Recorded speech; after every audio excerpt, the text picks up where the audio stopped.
Hi, good afternoon. I'm Amanda Olke, Director of Adult Education at the International Spy Museum in Washington, D.C. I want to thank our co-sponsor today, the Council on Intelligence Issues. We have a panel of luminaries that will be introduced to you in just a moment. The conversation will be led by Dr. Mark M. Lowenthal, and he is the former Assistant DCI for Analysis and Production. He's the author of Intelligence from Secrets to Policy, and he's a notable Jeopardy champion. So don't try to trick him during the question and answer period. So without further ado, thank you for being here, all of you. And Mark, please take it away. Thanks, Amanda, and thank you all for joining us during lunch. Thanks to the Spy Museum for co-sponsoring this. I want to note that the Spy Museum is one of the museums that is open. They do have a safety regime in place, so if you want to go visit the new site at L'Enfant Plaza. A word about the Council on Intelligence Issues. This is a nonprofit, educational, and charitable organization. It has two main goals: to help CIA and other intelligence officers who need legal assistance because of the government service, and to educate the public about intelligence and other important national security topics, which is what we're doing today. I'll introduce our panel. Peter Clement was the chief of CIA's presidential transition team in 2008. He was a presidential daily briefer for Vice-President Cheney, National Security Advisor Rice, and her deputy, Steve Hadley. John Eilenberger was the Deputy Director of National Intelligence and the Assistant DNI for Policy and Strategy. She managed the DNI's Intelligence Community presidential transition effort in 2016. John McLaughlin was the Deputy Director and also the Acting Director of the Central Intelligence Agency.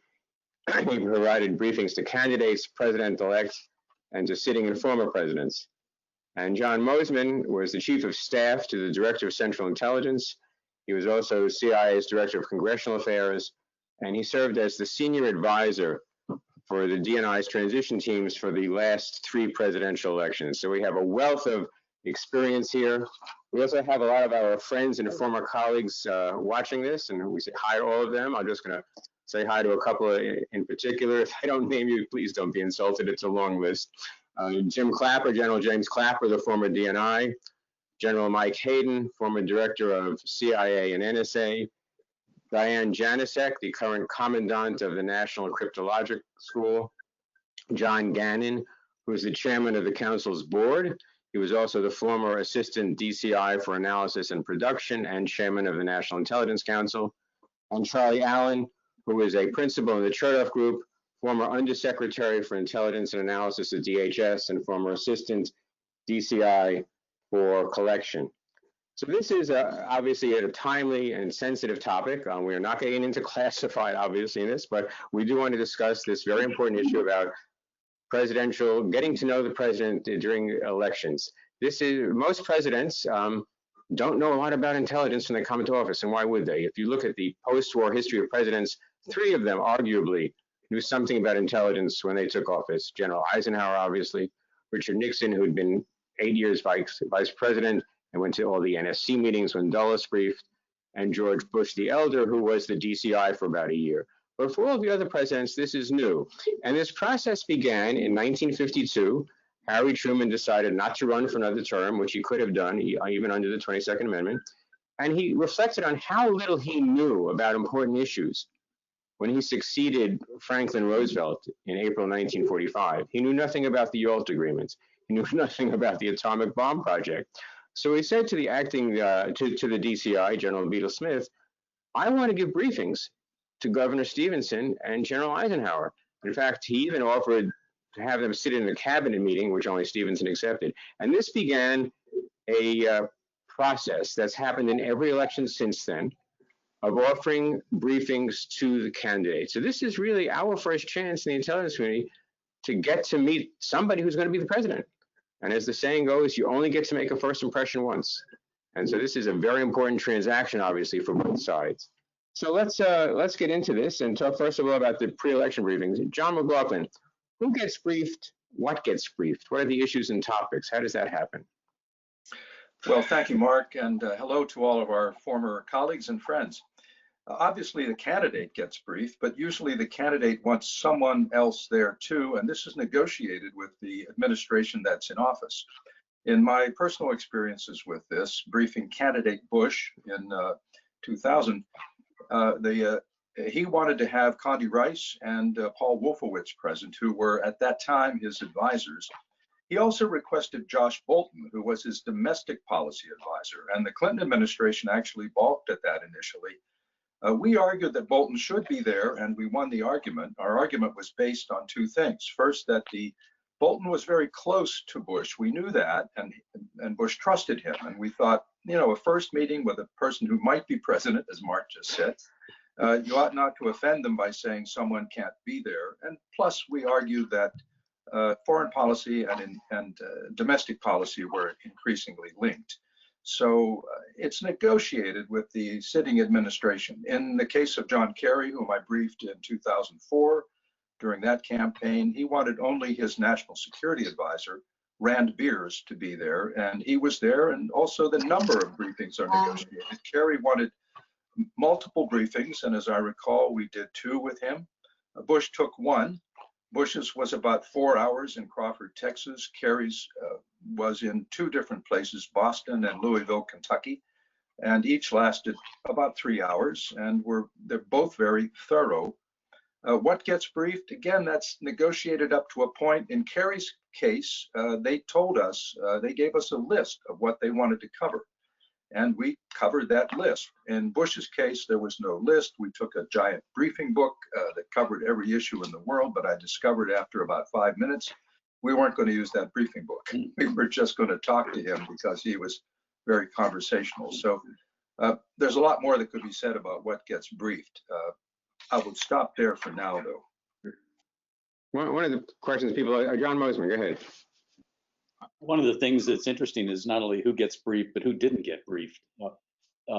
There's a mystery about the 1996 election, whether Senator Dole, who was running for president on the Republican ticket, and Jack Kemp, his vice presidential candidate, whether they were even offered briefings, and nobody can seem to solve the mystery.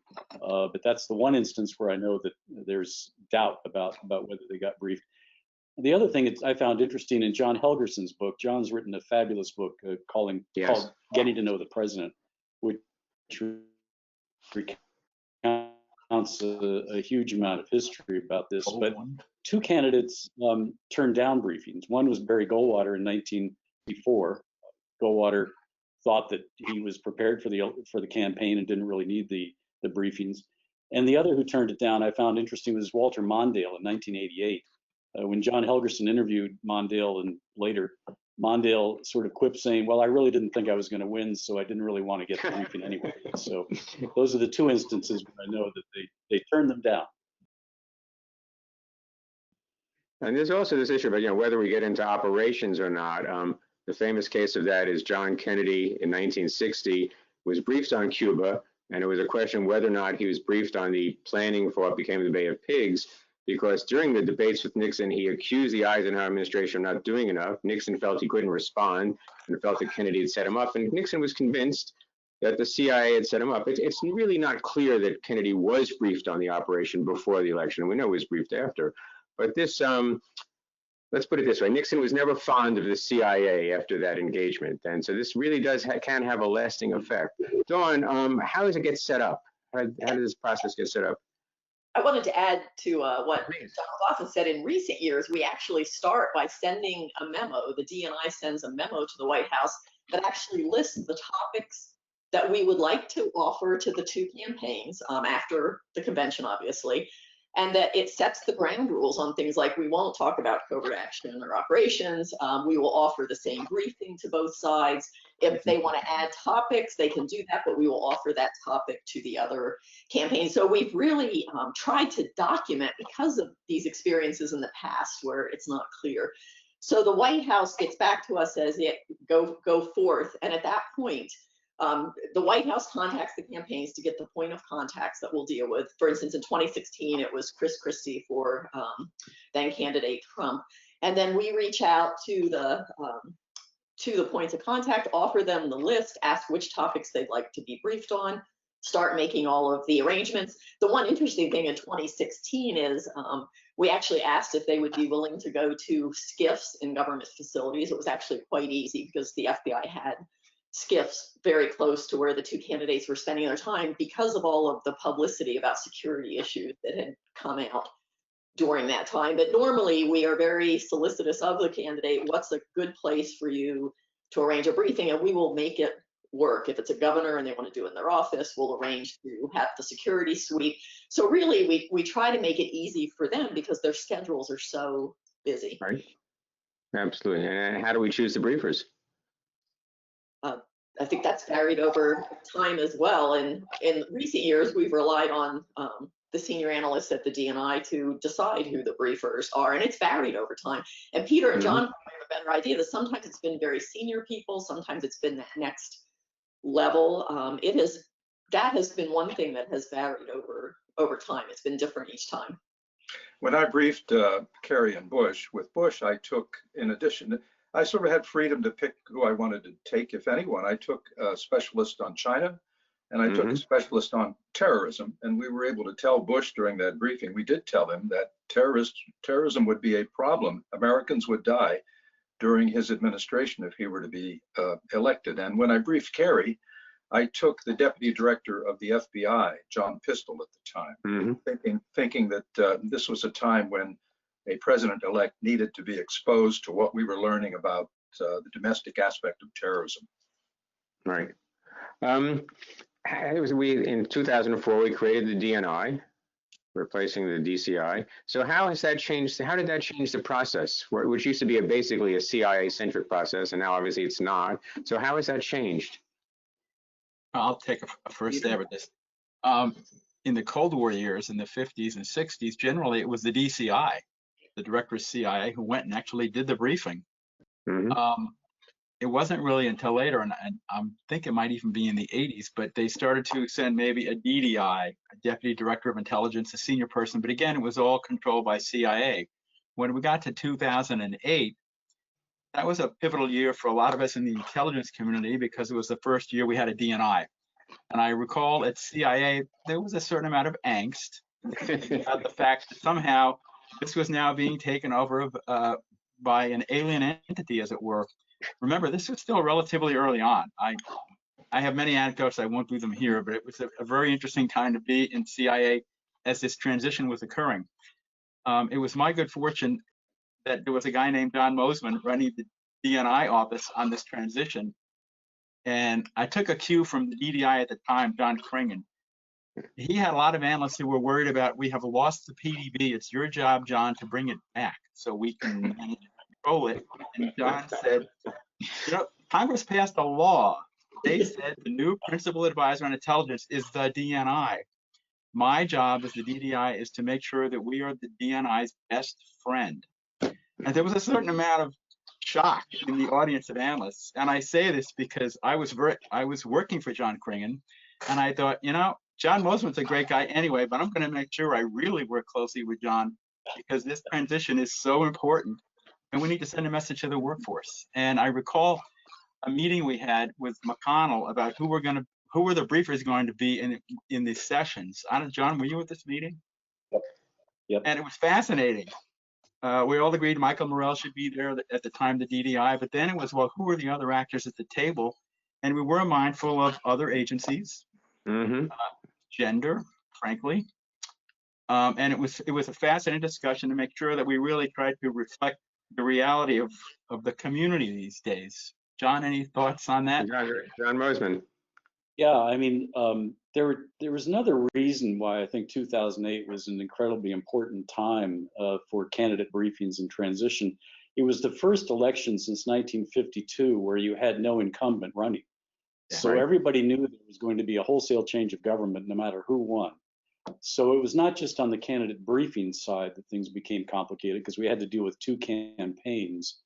And the role that we played was to be incredibly even-handed with both. We didn't want the impression given that we were favoring one side over the other. That was one major difference, I think, than previous experiences. But to Peter's point about the change within the DNI, we also on the team that David Shedd and Mike McConnell put together. It was Rich Fravel and Leona Maluzzi and Brian O'Callahan, Emily Harding, Pat Neary. That was basically the core group. It was a small group, but we consciously realized that because of the tensions within the intelligence community, given the creation of the DNI, and frankly in 2008, there were still questions about its role, the responsibilities, tasking issues, all that kind of stuff. A lot of bureaucratic things going on that were not necessarily positive. We realized that in order to make this work, we had to reach out and we had to communicate frequently and freely. And luckily, all of us had relationships that we had built in over the years with the various components of the community, NSA, CIA, DIA, and elsewhere. And Peter and I in particular, I think, both of us realized that we had to make this a collegial, cooperative. It was a big deal. Frankly, the templates we put together in 2008 were then used in 12 and 16, and I think they tend to work. And I think we made a conscious effort to take the best briefers from around the community, because these again are candidates, two candidates coming in, new administration, to show them the breadth of and depth of the intelligence community. So we had briefers from INR, from DIA, from CIA. We also added an FBI briefer to talk about threats to the campaigns from cyber attacks at the request of the White House. John Moseman? Mark, the other thing I wanted to say is because John McLaughlin was such a key player in all the previous episodes of candidate briefings, I frequently reached out to John and others, but particularly John, who had been so involved in the past, and we took from John lessons that we tried to adopt as we went forward. So including who sits in the briefings, how do you figure that out, all those kinds of knotty questions that take place behind the scenes that become extremely important when you get into the actual briefings. So John was a huge resource back then. Well, this leads us to the issue of politics. This is inherently a political issue by definition. The intelligence community tries very hard not to be political. So every so often you have an open election. Those are very, very rare. So we have a lot of elections where either the incumbent is seeking re-election, as in this year, or we've had 3 elections where the sitting vice president has been the candidate. So how do those issues play into setting up the briefing and how the briefing goes? Incumbent versus open. We haven't had that many open, mostly incumbents, but how does that work? I can think of only 2 instances in my briefings where politics was overtly present. And most of the time, of course, I always say, intelligence is non-political, but it works in a political world, and you've got to be aware of that.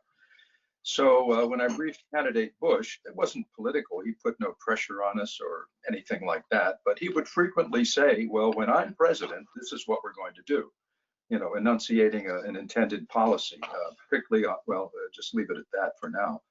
And we would simply go on with the briefing. We wouldn't comment on that, of course. And then when I briefed Kerry in 2004, remember, we're in the middle of a contentious, raucous political campaign with Iraq at the center of it. And at one point at his home in Boston, where we were briefing him, he asked me a fair question, which was, tell me exactly what you are telling President Bush about Iraq. And we did that because exactly what we were telling President Bush, because that was a politically loaded question, but a fair one. Didn't object at all, and it was incumbent on us to demonstrate that we are straight shooters and objective and so forth.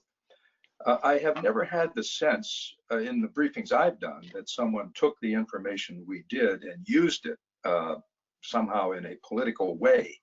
Maybe it informed their thinking for debates and so forth, but I've never seen anyone go out of the briefing and say, well, the briefers told me. That may have happened at some point, but not on my watch. Right. John Moseman, how do they keep politics out of the process in the briefings? I mean, fundamentally, it started with Truman. I think we have to keep reminding ourselves that he started this as a nonpartisan activity. Right. Strongly fervent Democratic president said, I'm going to make sure the Republican nominee gets briefed. And that started it. And for 50 years, we've been doing the same thing. sitting presidents have authorized the briefing of their opponents. It's a rather ticklish thing, however, and Dawn can remember this. Back in 2012, when the DNI proposed to the White House Chief of Staff that Governor Romney and Congressman Ryan get briefed, there were people in the Obama White House who were appalled.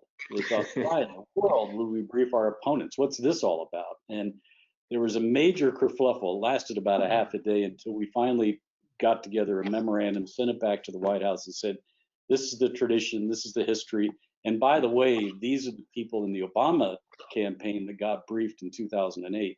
That tended to take the stinger out of the bee.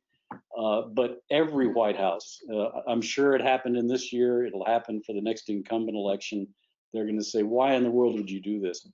But we did make a huge effort, I think, over the last 3 campaigns to be as even-handed as we could. 2016 is an example. Maybe I went overboard, but Mr. Trump and Governor Pence had 2 briefings, primarily due to time limitations. The first briefing, they couldn't get through all the topics. They had a second where they got through them all. But there was a lot of publicity in 2016 about candidate briefings, not all of it very positive. And when the second briefings took place with Trump and Pence, we thought we need to let the Clinton campaign and the Kaine campaign know that these briefings took place, because they're going to think we're favoring the other side by giving additional briefings. So we quickly wrote a note saying no new topics were briefed. And just to let you know, the reason for the briefing was time limitation. We got very nice notes back, but the thought was, let's take that issue out of play to make sure that it doesn't look like we're playing politics. Just an example of how we tried to make sure we were even-handed. It's such an important subject, because this is the moment when, particularly for people who don't know the intelligence world, it's the moment when we have to demonstrate that we are non-political. We are objective, we are clinical, we call it like it is. This is the time when you have to register that. And again, in my personal experience, that's not been a big problem. I did have one White House tell me once, because sometimes the White House doesn't quite know how to guide you on this, say to me, well, brief this person well, but be careful about anything that's sensitive. And they didn't define that very well. And so it was kind of left to me to define that, and which means for a candidate, you take off things like the innards of a covert action program and so forth. But on the other hand, you cannot be seen as holding back something important. You really can't, or you seem then to be, that seems political. So you've got to find that balance, and it requires some fine judgment. It's interesting. I'm sorry, Dawn, go ahead. I was going to say that Congress has helped, hard to believe, Congress has helped in this area. There's the first Presidential Transition Act was actually back in the 60s to authorize space and equipment for incoming teams, but in the post 9/11 era, it was amended. The Intelligence Reform Act has us clearing people on transition teams before the election. We're supposed to get as many people clear as possible so they can hit the ground running.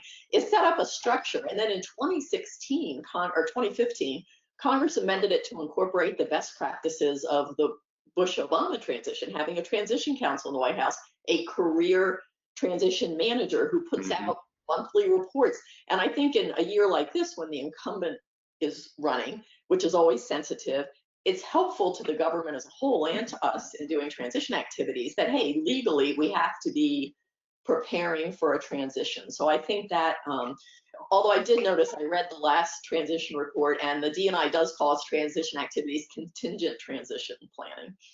So. Well, it's interesting, reflecting on what John Moseman said, that each incumbent president's White House somehow forgets that, hey, your guy got these briefings. Your guy was once a candidate. No, I don't know. That didn't happen. John Moseman. Just one other thing, and I don't want to bring up sensitive issues, but in the last campaign in 2016, I will strongly credit the DNI, Jim Clapper, for not rising to the political bait. There were a number of congressmen and senators who wrote to the DNI saying, don't brief Mr. Trump because he can't handle classified information. Senator Harry Reid actually wrote saying, give him fake information because if he leaks, whatever. There were congressmen who said, don't brief Secretary Clinton or her staff because they mishandled emails, according to the FBI director. A lot of that sort of politics was going on around the briefings. And the DNI, in a what I thought was a brilliant response, said, I've been authorized to brief the candidates no matter who they are, and we're going to brief them. Have a nice day. And it was the right approach. It kept the IC, the intelligence community, out of that fray, but there was an awful lot swirling around in 2016. Right. We started to get into the transition. I do want to discuss what happens once there's an election. Once the election is over, let's discuss the worst case, a contested election. The year 2000, there's no clear winner between election day and actually the Saturday that my daughter was bat mitzvah, which is when it ended. So what do we do? What does the community do then? There's no clear winner. John McLaughlin? Yeah, we've only had so far in our time, modern history, that one instance in 2000. And at some point, I believe in November, the incumbent administration decided that we should just go ahead and brief both candidates. Of course, Gore was already getting briefings as the sitting vice president, but we began with Bush at that point on the assumption that it was undecided and he could still be president, so we treated them as ongoing candidate debates. And then, of course, once the court had decided and he was declared president, then we switched to a different mode, which is briefing the elected president, and that's a whole new world, actually. Right, and that's an important issue. Because now we have a winner, and now it's going to be a much more. It's not going to be we're doing this just because you're running. So what is that like? That transition process between election day and inauguration, Peter? Yeah, Mark, this is a fascinating question in the sense that you have an incumbent and you have a PDB. So we continue to produce the same PDB. However, you've got a new guy, a president-elect, who is now getting the PDB. And if you think about it, it's like starting a book in the middle of the book. You haven't read the first 10 chapters and suddenly, they're throwing all this stuff at you and, well, what's the context? What happened 3 months ago? So the way we tried to deal with this problem was to say, we'll give them the same book, but for the president-elect and whoever else gets it that's been cleared, we're going to have a facing page. And John, you may want to comment on this from 2000, a facing page that basically is kind of a primer. Here's the background to the Iranian nuclear program. It's been going on X amount of years. Here's the big controversies. Here's the way the intelligence evolved over time, and that's gotten us to where we are now. So when you read this piece, today's piece, you kind of get the bigger picture context on how to understand it, and particularly for the more complicated, in my view, the technical issues, proliferation, missile programs. It's a lot, especially if you haven't been reading in that area as the newly arrived president. Right. I think we might have invented this process in 1992 when John Helgerson and I were deployed to Little Rock, Arkansas for 3 months. And we traveled around the country with Clinton as well as president-elect, but we basically were holed up in a comfort inn in Little Rock, Arkansas, right opposite the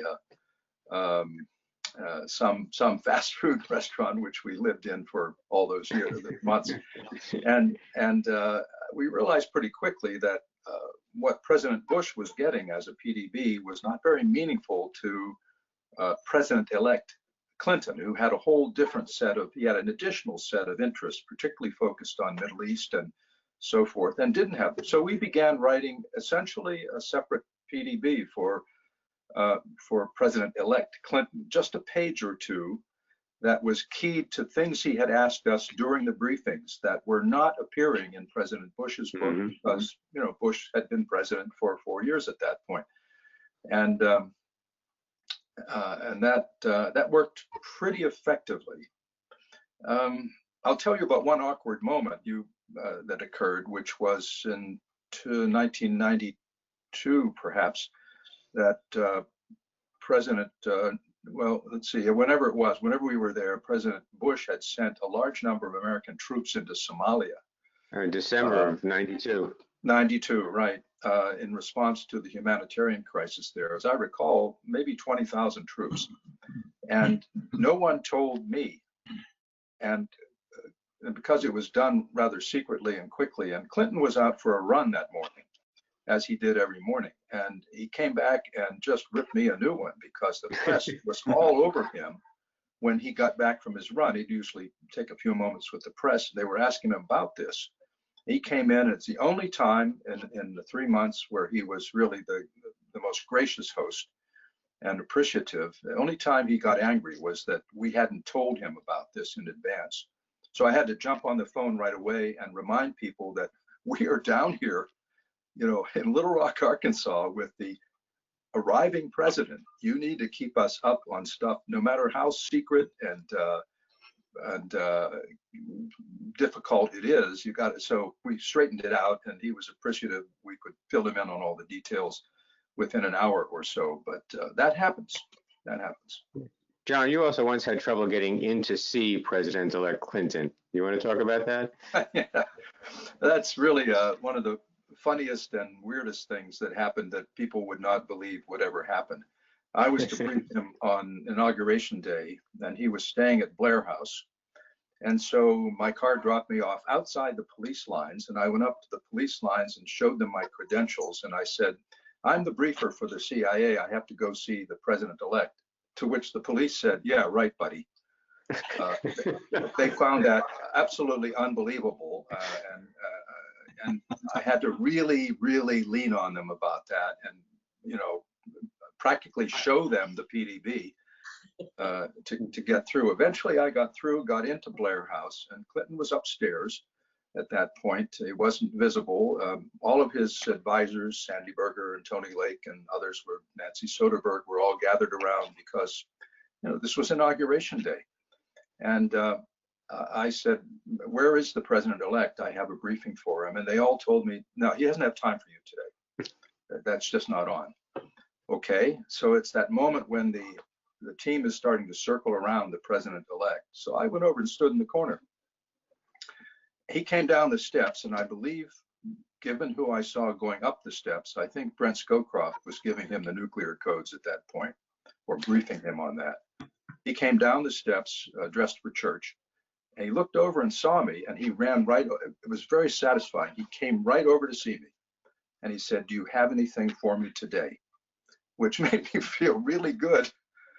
And as it turned out, I was able to tell him, we've looked at everything, Governor. He's still governor. And here's 2 or 3 things, but nothing is going to happen today that we know about that is going to disturb your day. So Godspeed, Governor Clinton, and best of luck to you. And off he went. Yeah, great. Peter, talk about having to deploy people in 2008, if you would. Yeah, sure. Thanks, Mark. Yeah, one of the fascinating things that I learned in the process of the 2008 transition was the amazing complex set of variables that go into logistics, the transportation, the communications, and the security, and especially on election night, because the next morning there will be a new president. And as John Moseman said, we have 2 candidates, no incumbents in 2008. So we had to deploy briefer teams in 4 different parts of the country, 1 in Alaska, 1 in Arizona, 1 in Maryland, 1 in Chicago. And a briefing team is, you have the briefer, the one person with the book, but you've got to have a commo guy, people who are worried about logistics and transportation, security. You got to rent out a room, usually in some, maybe a nice place, maybe a not so nice place, depending on availability of hotels and motels. You got to set up the computers, you got to have connectivity, all these things. And so usually we get out there a little earlier than the day before to make sure everything works and is up and running. And then the other thing that happens, so you find out who wins and you go to their residence. They are now the president-elect. And there's another book we provide, and it's the Who Will Call You book, because suddenly they're going to get besieged with phone calls from world leaders and who knows what hour of the day and when. And this book basically provides the background you need on all these various leaders, potential issues they may raise in that phone call, and things they clearly might want to stay away from because you could get entrapped in something you really don't want to do right off the bat. And so it's a very helpful thing to have. And of course, when you get there, you've got to deal with their staff. We're also getting used to having this outsider now arriving with all these little things that need to be managed. So it's quite a process. The what I call the infrastructure of the briefing process is a fascinating endeavor. And again, it has to be even-handed. In the days before the presidential briefings, the 1948 election, the head of the Secret Service decided that Dewey was going to win. It's obvious. So he went to New York, hung out at the Dewey campaign. Dewey lost. Truman found out that his Secret Service head had been in New York all night, and he fired him. So we figured out how to do this in an even-handed manner. John Moseman. Don will remember this, but and I don't think I'm telling tales out of school, but when you have an incumbent president who's running for re-election, as we did in 2012, the issue of imagining that there's going to be a change in administration is not a subject that's brought up a lot. It's somewhat embarrassing, actually. But to Peter's point about how you deploy a briefer to the opponent of the sitting president is awkward, to say the least. So we did it, but it was, I must tell you, it was right before Election Day. There was not a lot of talk about it within the ODNI's office. It's just an awkward situation to be in. Do you prepare for a transition prudently? You should.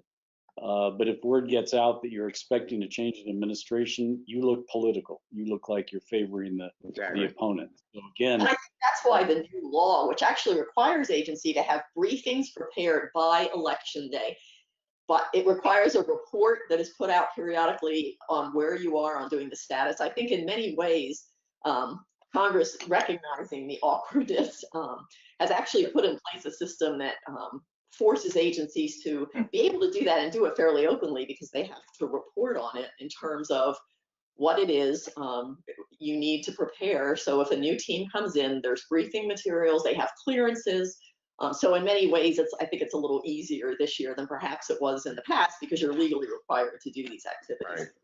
We've got about 7 minutes left before we go to questions, and I want to ask each of you your view on how the effect of these briefings and any recommendations you might make as this process goes forward. John McLaughlin, let's start with you if we can.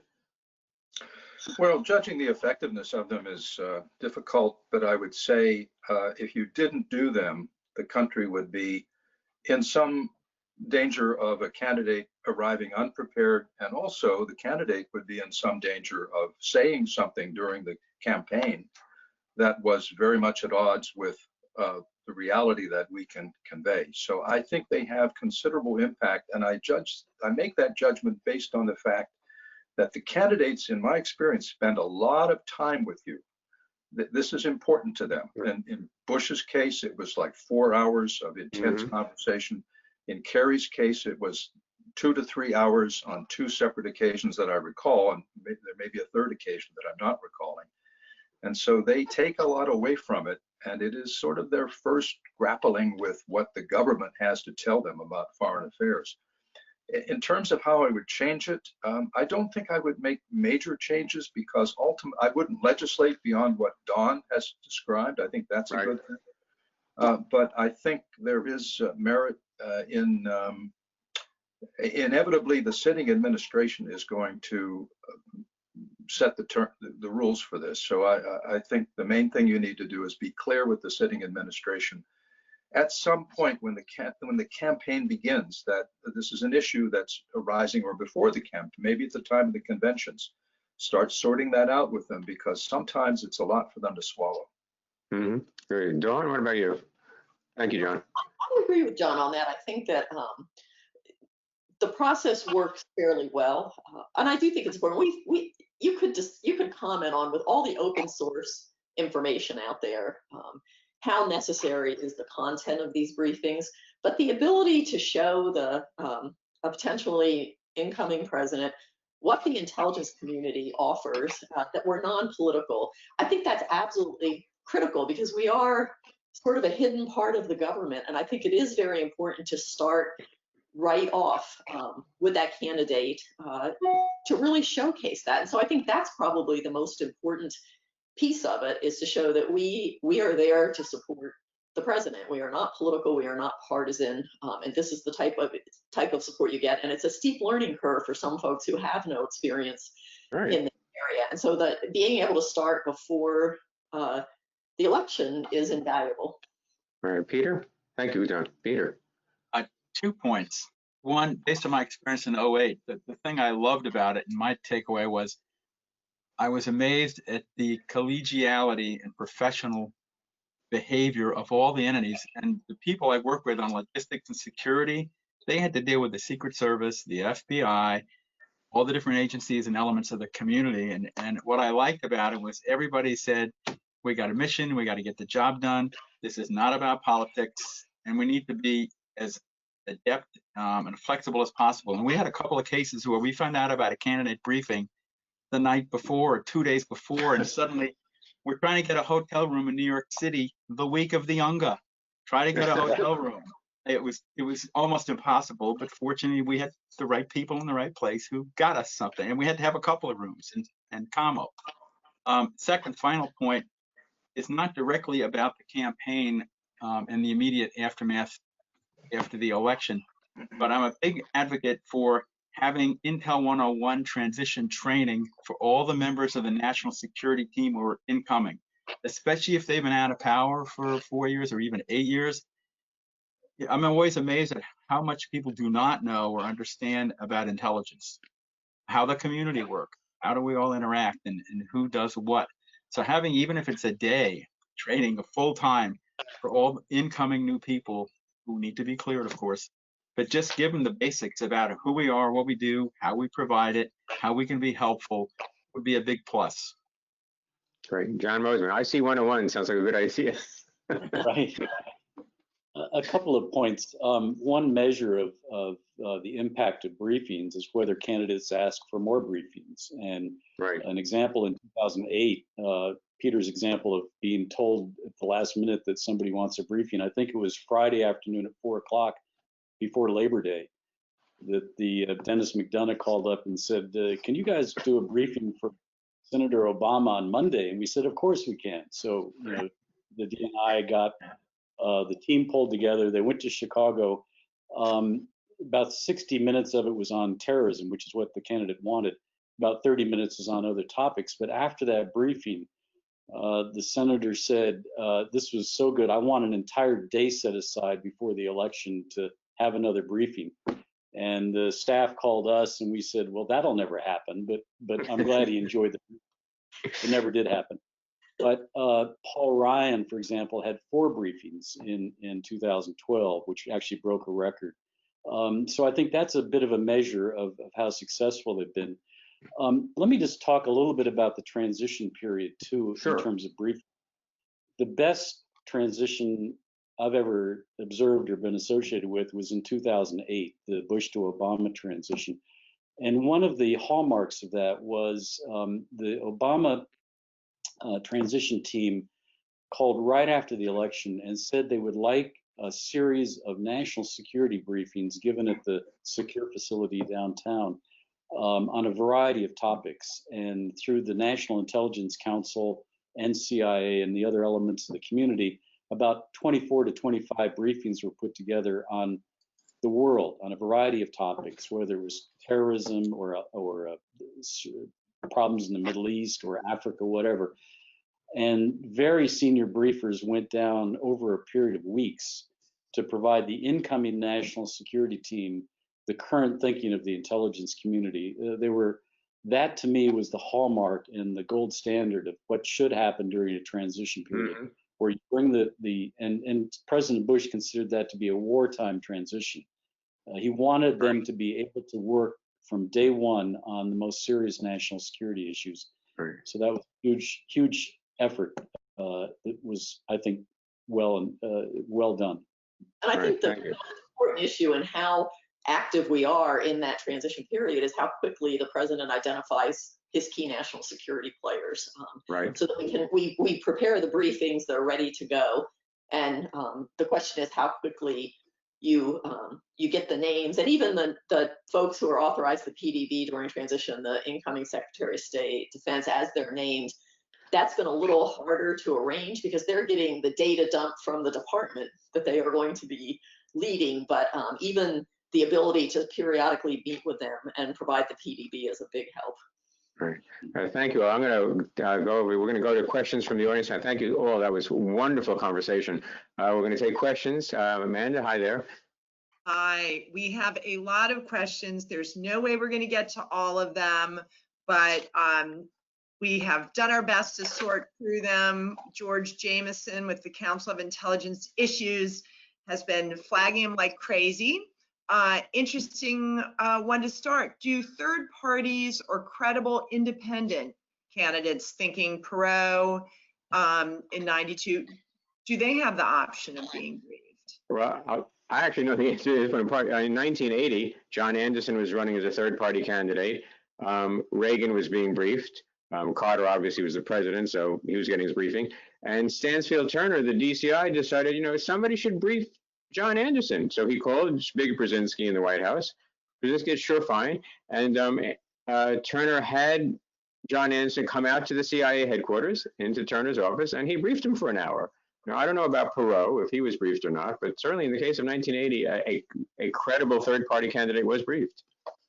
Do we know about Perot? In my memory, Perot was not briefed. I'm not absolutely sure of that, but I think I would have known had he been briefed. Okay. All right. Would anyone like to describe the 2000 briefing to President-elect Bush when he commented that he could not wait to get his hands on the good stuff? And what was the CIA's reaction to that comment?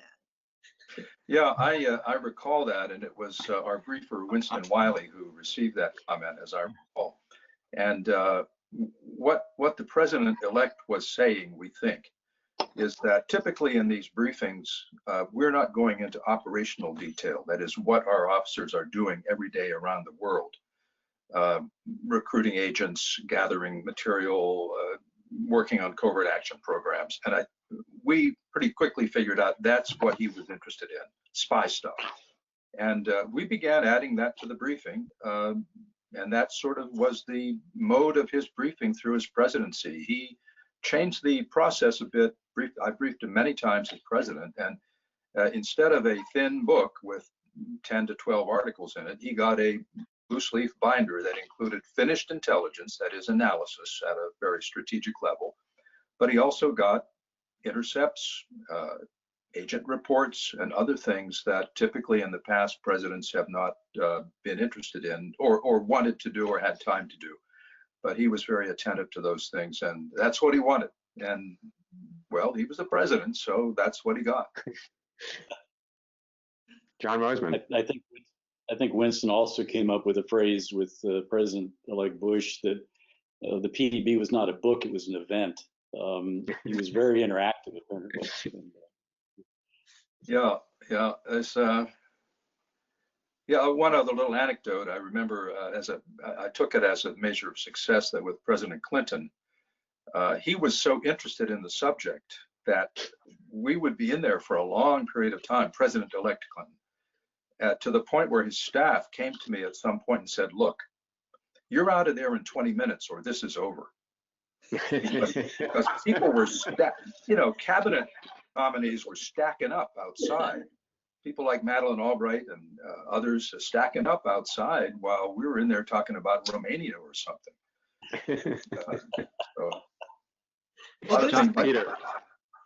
So on that anecdote, John, I use this in my class all the time, but I love to quote Winston. Winston's quote was, "Oh shit, we've already been giving him the good stuff."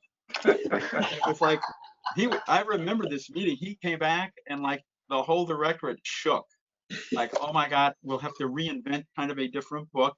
And John, correct me, but I think that's the time in which we stopped going from a kind of book that was assembled together with a book where you had loose leaf pages. Yes. If you had to move things around and be flexible, and maybe change the order at the last minute, so you didn't want to staple together a book. Yeah, and he didn't want to see something that he'd already read in the newspaper. He read a lot. President Bush read a lot, and particularly current events. And so the issue of adding value was very important in those briefings. Amanda? All right, this is from John Gannon, directly to John Moseman. Didn't Bob Dole, as the Republican presidential candidate in 1996, also turn down the PDB briefing? John is the best witness on that question, because the impression I have in John Helgerson's book is that John Gannon was the one that suggested to the DCI, John Deutsch at that time, that they offer briefings to Senator Dole. But apparently there's not much of a record about whether that was ever done. Now, I happened to be head of Congressional Affairs at that time, so I did a very lousy job of being involved during that candidate briefing session. But I don't know the answer to it. I thought John was going to give us the answer to it. Was that his sly way of giving us the answer? It could have been. Yeah, I screwed up. I think that's the real answer. No. You all will love this. How much do briefers' politics or allegiance affect the briefing? And how do you keep yourselves unbiased and not ratchet up or ratchet down?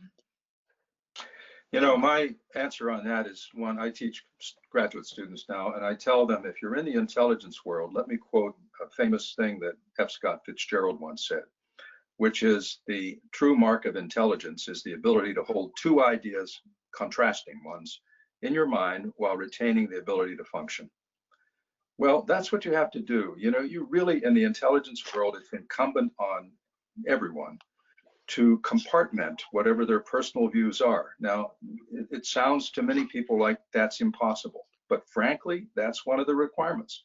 If you can't do that, you shouldn't be in intelligence, because ultimately, if your briefing does not come across as objective, clinical, clean of politics, you're cooked.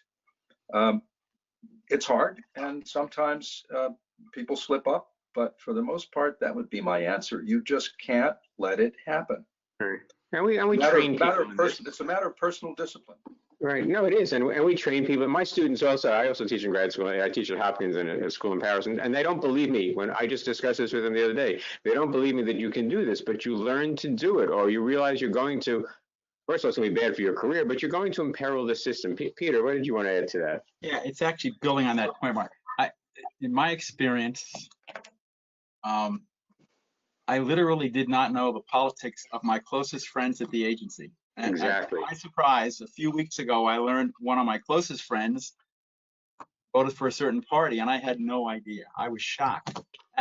Wow, how can I know this? And the answer is, we just didn't do it. Culturally, I think most analysts appreciate the fact that if you're open about your views on a variety of issues, it could bring into question your credibility on your ability to do objective, unbiased analysis. If you feel that strongly that you have to. You know, it's hard for people to believe, but I always say, look, this is the part of the national security apparatus that is legally, it is mandated to be that way. It's the part that is supposed to be that way. And you have to be that way. And I think the proof of that is, we can safely say we have made every president unhappy at some point. We've made them happy. And I think that shows that we are giving them our unbiased view. And sometimes our views make their policy decision way harder than they want it to be. And I think that's the hallmark of our profession and our professionalism, is that we go in and do that regardless of the political views of the people we're briefing. John Moseman. Just one other point too. Again, DNI Clapper put in a rule that the briefers should not be political appointees, and again, that impressed on the briefing team the fact that this is not a political exercise. The other thing is, it sounds very bureaucratic, but some of the processes that have been put in place to sort of regularize how these briefings are created, who briefs, how it's done. Again, in the sort of written material that's been produced, it's all apolitical. It all treats the candidates evenly. And so I think that impresses the new people coming up that this has never been a political process, and it never should be, despite the swirl that happens around you. Now, this is all separate from a larger question, which is, do we ever get political pressure? Yes, we do. And you have to deal with it. I mean, you have to fend it off, find your way through that. Yes, we're doing this in a political atmosphere. There's no way around that, but we learn how to, as you said, to compartment it. And that's, I'm with Peter. I didn't know the views of most of the people I worked with. I mean, I have some close friends, I knew their views, but I just didn't, you didn't discuss it. It didn't come up. And again, people outside do not understand or believe this, but apparently it's true. I think it really is hard for folks outside to imagine not knowing what other people feel, because everyone's flying their flag very boldly these days. Here's just a very rock solid basic question on the briefings. Do they also cover diplomatic and economic relations, or are they primarily concerned with threats? They cover primarily threats, but at the same time, you've got to put them in some context. And inevitably, you end up, at least in my experience, end up commenting on the broader diplomatic, military, economic context. You just inevitably do. Related to that, what's always struck me about this is we appear to be the only part of the national security apparatus that does this systematically. What struck me in 3 months in Little Rock, Arkansas, was only the CIA was down there. People came and went, but we were resident. And I think only we follow the candidates around. And it's not that we're seeking that job, it's that somehow this is helpful to them. Mm-hmm. So you end up not speaking for the whole government. That would be an exaggeration, but you end up having to, put it in context. As my anecdote about being bawled out by Clinton on Somalia indicates. Are they, this is cool, another kind of basic, in my mind, are the candidates under a non-disclosure agreement? How do you keep them from telling their spouse? John Moseman. By virtue of the fact that they're nominated, they have access to classified information. It's much like a senator and congressman. When they're elected, by virtue of the election, they have access. The staff, however, that may accompany them during the briefings, they have to go through the security clearance process. We've been lucky in a number of elections that some of the staff have already been cleared, have already had clearances, but that's an ironclad requirement that the staff have to have security clearances. And they have to sign an NDA, because otherwise, transition team members are not government employees. If you give them information outside of a contractual binding obligation, that's a problem. They sign NDAs, and that is why we, the IC, can give classified information to people on the transition team, where other government agencies only give releasable information during the transition. So if the candidate is not the incumbent, are they granted top secret clearance? How does that unfold? Again, by virtue of the fact that they're nominated, they have access to the classified information. And these are briefings that are authorized by the president, the sitting president. So the president has great flexibility in terms of who is entitled to receive classified information. There is no clearance process for a major presidential candidate or the president elected. The clearance process is called an election. And that's basically it.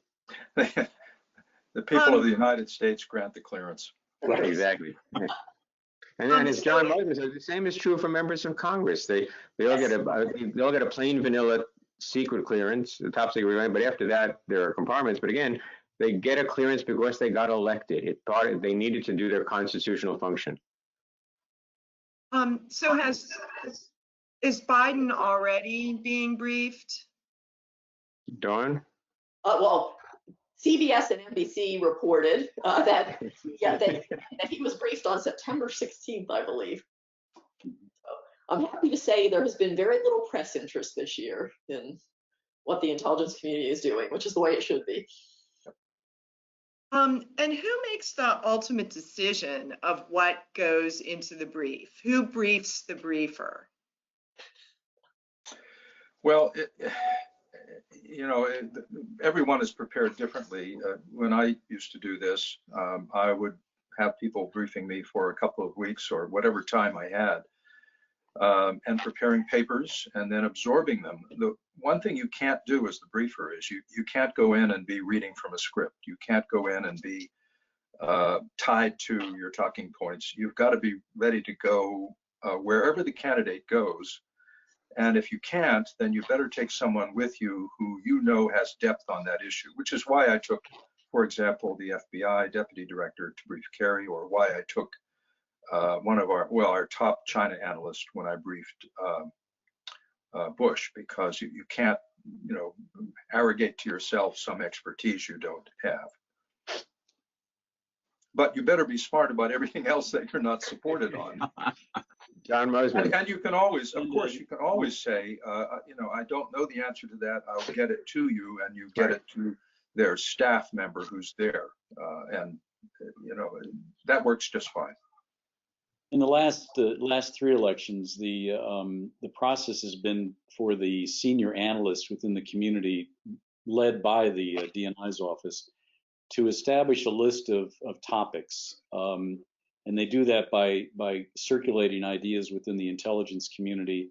They put together the list, and in the past 3 elections, we've sent those lists out to the candidates and to their advisors and said, this is what we're prepared to brief, but if you want to add anything to that list, feel free to do so. Now, if it was a non-incumbent race in 2008 and 2016, we also told both sides, if you add a topic to the list, we're going to inform the other candidates, and we're going to add that to their list as well. I've been remarkably impressed over the years about the level of preparedness that goes to preparing the briefers for the briefings. Robert Cardillo led it the last time around. Ted Gustaro has been involved, obviously John McLaughlin. But the briefers take this so seriously that they typically meet in various sessions to go over what's going to be briefed and how it's going to be briefed. One of the roles that we had as the ODNI transition team was to reach out to the staff of the candidates to find out how they preferred the briefings to take place. Did they want graphs? Did they want imagery? Did they want written text? Some of the candidates, Governor Palin, for example, had no experience whatsoever with any of these kinds of briefings. And so we worked with Steve Biegun, her national security advisor, for a number of days before the event, and learned how she preferred to be briefed, because he had been doing that in Alaska. I think it helped the briefing team going in to anticipate those kinds of things. What's the biggest challenge in communicating information from the intelligence community to policymakers, as there can be different perspectives? Well, there 2 come to mind immediately. The first is that almost everything is more complicated than a candidate thinks it is, because a candidate is accustomed, and I don't mean that as not trying to insult a candidate, because obviously they're close to being president, so they're pretty smart. But they tend to have been working off of talking points and had to reduce their thoughts to a series of very short sound bites. And you come in, and here you are, the bearer of enormous complexity. So you've got to present it in a way that isn't just annoying. You've got to get the key points across in a way that conveys something that's digestible, but not, and sophisticated, but not, too annoyingly complex. And then the second thing is,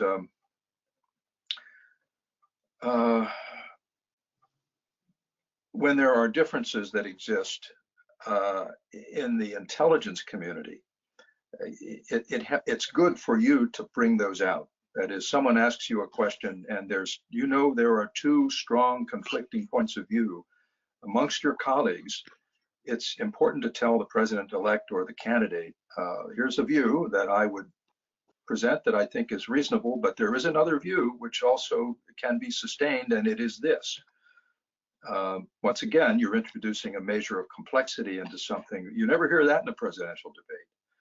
You're introducing a series of complexity into their lives that they need to have, but which, well, is what it is. I've never briefed candidates, but I've obviously briefed other senior officials, and I think sort of on riffing on what John just said, conveying to them the degree of certainty or uncertainty. We rarely have certainty. We rarely have it's 100%. Great and point. Explaining to them, how much we think we know, how much we think we don't know. And some senior officials, they get annoyed by this. They say $85 billion and you don't know. Well, no, we don't know. And so that's one of the things that I think is very difficult, certainly early in your relationship with a policymaker, is explaining to them the limits of what we can do, why there are these limits, and then, no, I'm telling you that we're uncertain, which you're going to have to make a decision knowing less than perfection. And we don't want you to make a decision based on false sureness. And that's very difficult to convey, and some policymakers are not as happy hearing that as other policymakers. It's a great point. I have to unmute myself. The workmen next door have begun hammering again. Forgive me if you hear that. Your lunch hour is over. I'm wondering about if there is a president who is sitting but not reelected, and perhaps a matter of sensitivity, and so far he wants to limit access to briefings on a sensitive matter that's upcoming before the inauguration. What happens then? Did I explain that okay? Well, I think we can all just speak from our personal experience, and the only personal experience I had on that was, of course, President Bush lost to Clinton, and no, we got no guidance to limit at all anything that we gave Clinton. In fact, we felt completely empowered to pass on anything. No guidance at all to limit anything. And I doubt that most presidents wouldn't do that, because they just know what this person is in for. All right, this could be an interesting, as we're running out of our time.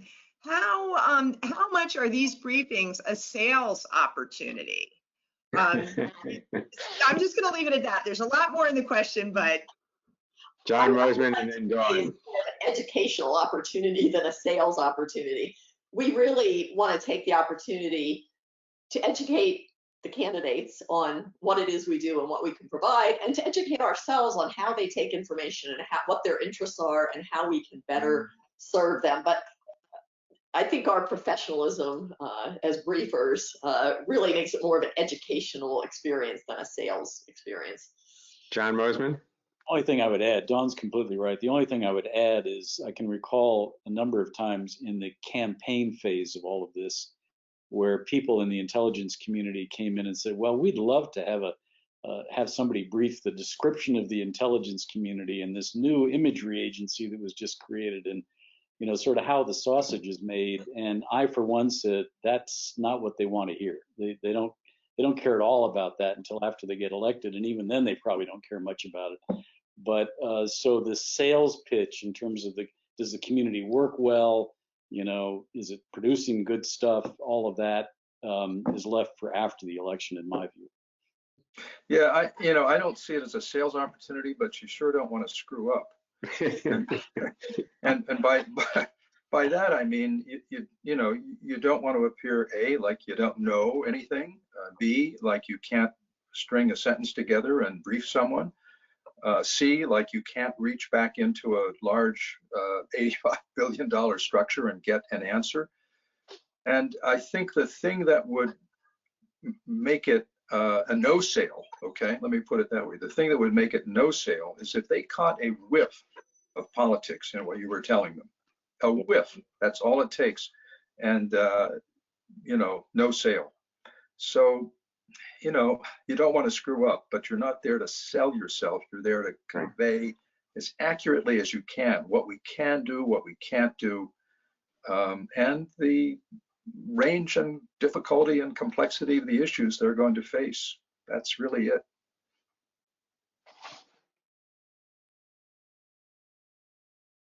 All right, Mark, did you want to make a few Yeah, comments? we're just about out of time. So first of all, let me thank the panel.